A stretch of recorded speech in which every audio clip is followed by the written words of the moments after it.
Assalamualaikum warahmatullahi wabarakatuh. Perkenalkan, saya Aldina Santoro dari Universitas Aisyah Yogyakarta dengan jurusan S1 Psikologi dengan NIM 20108010112. Di sini saya akan menjelaskan bab Toharoh dengan judul Tayamun dan Wudhu. Apa sih tayamun itu? Tayamun menurut arti bahasa ada al-qasid atau niat, seperti dalam firman Allah SWT dalam surah Al-Baqarah ayat 267 yang artinya, janganlah kamu memilih yang buruk untuk kamu keluarkan. Dan pengertian, tayamun adalah salah satu ciri umat Islam. Ia disyariatkan pada waktu peperangan Bani Al-Mustalik atau peperangan Al-Murais, yaitu pada tahun ke-6 Hijrah, ketika Sayyidatina Aisyah kehilangan kalungnya. Lalu Rasulullah SAW memerintah para sahabat untuk mencarinya. Kemudian masuklah waktu sholat, tetapi mereka tidak mempunyai air untuk berwudu. Oleh karena itu, turunlah ayat tayamum dan juga ayat yang menyucikan Aisyah dari tuduhan dusta, yaitu yang terdapat dalam surah An-Nur. Lantas Usaid bin Hudayr mengatakan, Allah SWT merahmati engkau, wahai Aisyah, sesuatu yang turun mengenai dirimu dan engkau membencinya, tetapi dengan itu Allah memberi kelapangan kepada orang Islam. Tayamun juga bentuk hukum ruskho atau keringanan. Tetapi para ulama Hambali mengatakan ia adalah hukum hazimah atau hukum asal. Dalil-dalil persyariatannya adalah Al-Quran, As-Sunnah, dan Ijma. Yang bersumber dari Al-Quran adalah firman Allah SWT dalam surat Al-Maidah ayat 6 yang artinya, dan jika kamu sakit atau dalam perjalanan atau kembali dari tempat buang air atau kakus atau menyentuh perempuan, maka jika kamu tidak memperoleh air, maka bertayamunlah dengan debu yang baik atau suci. Usaplah wajahmu dan tanganmu dengan debu itu. Ayat ini menyatakan bahwa tayamun adalah fardu sebagai ganti membasuh dengan air. Kemudian dalil tayamun. Semua umat muslim tahu bahwa wudhu merupakan salah satu ritual yang sangat penting dalam Islam untuk menjaga kesucian dan sebagai salah satu syarat sebelum melaksanakan sholat, sehingga seorang tidak dianggap sah sholatnya ketika tanpa berwudhu terlebih dahulu. Sebenarnya perintah wudhu tersebut tercantum dalam firman Allah, Quran surat Al-Maidah ayat 6, yang artinya, hai orang-orang yang beriman, apabila kamu hendak mengerjakan sholat, maka basuhlah mukamu dan tanganmu sampai dengan siku, dan sapulah kepalamu dan basuh kakimu sampai dengan kedua mata kaki. Dan jika kamu junub maka mandilah. Dan jika kamu sakit atau dalam perjalanan atau kembali dari tempat buang air atau menyentuh perempuan, lalu kamu tidak memperoleh air, maka bertayamunlah dengan tanah yang baik atau bersih. Sapulah mukamu dan tanganmu dengan tanah itu. Allah SWT tidak hendak menyulitkan kamu, tetapi Dia hendak membersihkan kamu dan menyempurnakan nikmat-Nya bagimu supaya kamu bersyukur. Menurut Sulaiman Al-Ashqar dalam tafsirnya Subdatut Tafsir min Fathil Qadir, bahwa ayat tentang wudhu tersebut memberikan pelajaran penting bagi kita, yakni terdapat usul penting yang terkandung di dalamnya, dan setiap usul terbagi menjadi dua bagian. Dua suci yakni wudhu dan tayamum. dan 2 zat yang mensucikan yakni air dan debu, dan 2 cara yakni mencuci dan membasuh. Kemudian juga terdapat 2 sebab diwajibkannya bersuci, yakni sakit dan safar. Kemudian ada 2 kinayah, yakni goib dan mulamasah. Dan terakhir terdapat 2 karomah, yakni pensucian dosa dan kecukupan nikmat.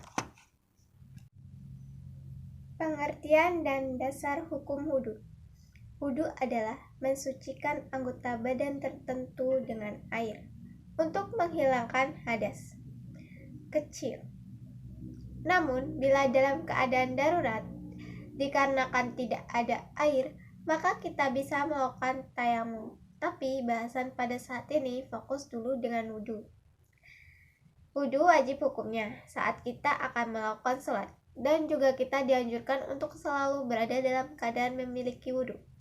Dasar dilakukannya wudhu adalah firman Allah SWT yang artinya, "Hai orang-orang yang beriman, apabila kamu hendak mengerjakan sholat, maka basuhlah mukamu dan tanganmu sampai dengan siku-siku, dan sapulah kepalamu, dan basuh kakimu sampai dengan kedua mata kaki." Quran Surat Al-Maidah ayat 6. Dan juga sabda Nabi SAW berkata, Allah tidak akan menerima sholat salah seorang dari kalian apabila berhadas hingga berwudu. Dengan mengetahui dasar hukum dari pelaksanaan wudu ini, tentunya akan menjawab pertanyaan-pertanyaan yang ada di benak kita. Kenapa kita harus berwudu di saat akan sholat? Dan jawabannya karena diperintahkan oleh Allah SWT yang diturunkan melalui Al-Quran dan juga hadis. Tentunya kita kebanyakan setelah melaksanakan wudhu, kemudian wudhu kita batal karena sesuatu hal. Maka kita tidak berwudhu lagi, padahal menjaga wudhu sangat dianjurkan. Karena dengan memiliki wudhu, maka kita berada dalam keadaan bersih dan suci. Begitupun saat kita akan tidur. Dianjurkan untuk tidur dalam keadaan memiliki wudhu. Kemudian, ada 4 mazhab berwudhu. Dari Imam Hanafi, Imam Maliki, Imam Syafi'i, dan Imam Hambali. Pertama, wudhu Rasulullah menurut mazhab Hanafi. Imam Ibnu Maudud Al-Musili wafat 683 Hijrah. Seorang ulama bermazhab Hanafi dalam kitab mazhabnya Muqta al-Fatwa yang menjadi rujukan mazhab Hanafi menetapkan praktek wudu dari sisi rukun dan sunahnya sebagai berikut. Fardu wudu yaitu pertama membasuh wajah, kedua membasuh tangan dan juga kedua siku, ketiga mengusap seperempat kepala, dan 4 membasuh kaki dan juga kedua mata kaki. Sedangkan sunah-sunah wudhu yaitu membasuh kedua tangan sampai ke pergelangan tangan sebanyak 3 kali sebelum mencelupkan tangannya ke dalam wadah air bagi yang baru bangun dari tidur.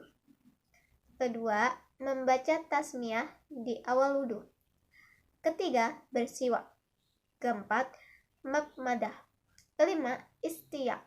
Keenam, mengusap seluruh kepala dan kedua telinga dengan 1 usapan air. Ketujuh, taklil jenggot dan ruas jari. Kedelapan, membasuh 3 kali. Kemudian kedua wudhu Rasulullah menurut mazhab Maliki. Imam Abu Ad-Naja al-Ashmawi wafat sebelum abad 10 Hijrah. Seorang ulama bermazhab Maliki dalam kitab mazhabnya Matan al-Ashmawiyah menetapkan praktek wudhu dari sisi rukun dan sunahnya sebagai berikut. Adapun pada wudhu ada 7, yaitu 1 dan 2 niat saat membasuh wajah, ketiga membasuh kedua tangan sampai kedua siku, keempat mengusap seluruh kepala, kelima membasuh kedua kaki sampai kedua mata kaki, keenam faur mualah, Ketujuh, taklil atau menggosok.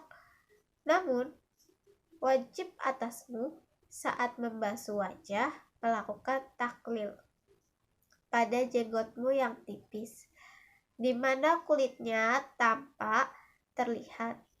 Adapun jika jenggotmu tebal, maka tidak wajib taklil. Begitu juga wajib atasmu melakukan taklil pada ruas-ruas jari, sebagaimana pendapat yang masyhur. Sedangkan sunah-sunah wudhu ada 8. Pertama, membasuh kedua tangan sampai pergelangan. Kedua, madmadah. Ketiga, istisyak. Keempat, istisat, yaitu membuang air yang dimasukkan ke dalam hidung. Kelima, mengusap kepala dengan membalikkannya dari belakang. Keenam, mengusap sisi luar dan dalam telinga. Ketujuh, mengusap telinga dengan air yang baru. Dan terakhir, tertib. Adapun fadilahnya atau anjuran di bawah kualitas sunnah ada 7. Pertama, tasmiyah. Kedua, berwudu di tempat yang suci. Ketiga, meminimalkan penggunaan air. Keempat, meletakkan wadah air di atas tangan kanan. Kelima, basuhan kedua dan ketiga jika telah sempurna pada basuhan pertama. Keenam, memulai usapan kepada dari arah depan. Terakhir, bersiwak. Kemudian ketiga, wudhu Rasulullah menurut mazhab Syafi'i. Imam Abu Syuja al-Asyafahani wafat 593 Hijrah, seorang ulama bermazhab Syafi'i. Dalam kitab mazhabnya Al-Ghayah wa At-Taqrib menetapkan praktek wudhu dari sisi rukun dan sunahnya sebagai berikut. Fardu wudhu ada 6, yaitu pertama, niat saat membasuh wajah. Kedua, membasuh wajah. Ketiga, membasuh kedua tangan dan juga kedua siku. Keempat, mengusap sebagian kepala. Kelima, membasuh kedua kaki dan juga kedua mata kaki. Keenam, tertib anggota wudhu sebagaimana telah disebutkan. Adapun sunah-sunahnya ada 10. Pertama, tasmiyah. Kedua, membasuh kedua telapak tangan sebelum memasukkannya ke dalam wadah air.